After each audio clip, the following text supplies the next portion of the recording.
I'd like to thank the organizers for their persistence in getting this organized and for the opportunity to speak to you today at this important event. Certainly this is a key time in Ukraine. So to state it clearly, the world needs more energy to meet a growing global demand. People debate the relative merits of nuclear, solar, wind, biofuels, improving efficiency, and oil and natural gas supplies. Chevron believes that the world needs some mixture of all of the above in order to drive economic development and to create jobs. And the same is true for Ukraine. Expanding any of these energy supplies or improving the energy efficiency requires appropriate application of technology, and depending on the project, may require decades of investment before the results are seen. As it has been widely reported, the state of Ukraine, Chevron Ukraine, and Nadra signed a PSA back on November 5 of 2013 to explore for natural gas potentially trapped in shale formations in western Ukraine.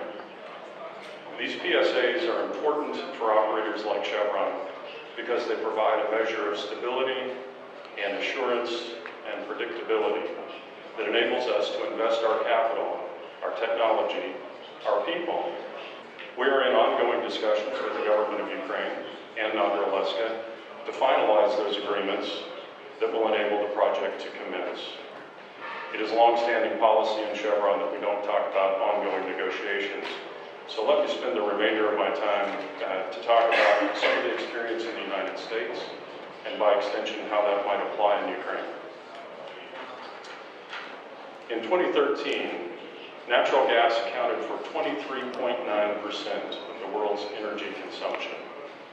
And the International Energy Agency predicts that the global demand for natural gas will grow by another 44% through 2035.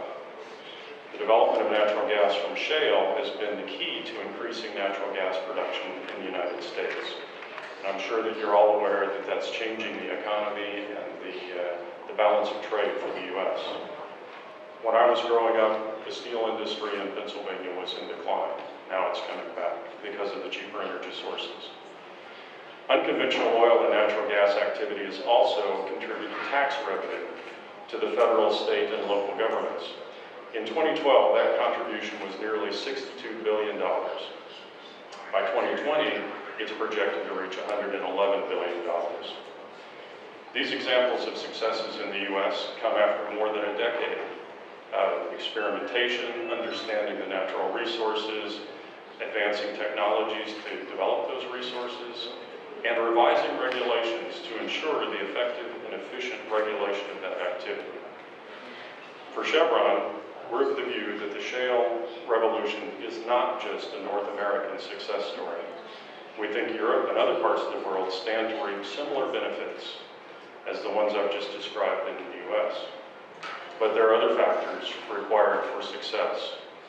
A stable regulatory regime that is reasonable, understandable, predictable, and that will attract more investment.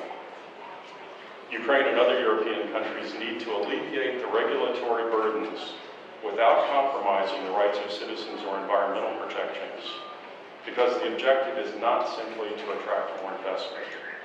The objective is to allow operators to develop those resources and deliver energy to the market. We look forward to working with the industry and with government regulators here in Ukraine to share our best practices and to ensure that the regulatory framework is efficient and effective. So a few closing thoughts. In Ukraine and elsewhere in Europe, there's an opportunity to leverage the growing demand for energy resources. There's an opportunity to invigorate industry via onshore natural gas production from shale. And developing those resources across Europe could enhance energy security, provide greater competition between suppliers, and create notable economic benefits. Natural gas is an important element of Ukraine's energy mix and is also a cleaner burning fossil fuel. This is a way to take a step towards protecting the environment. The PSAs that have been concluded, as well as others that are under consideration, are important factors in the overall effort to reap the rewards that come from greater natural gas production here in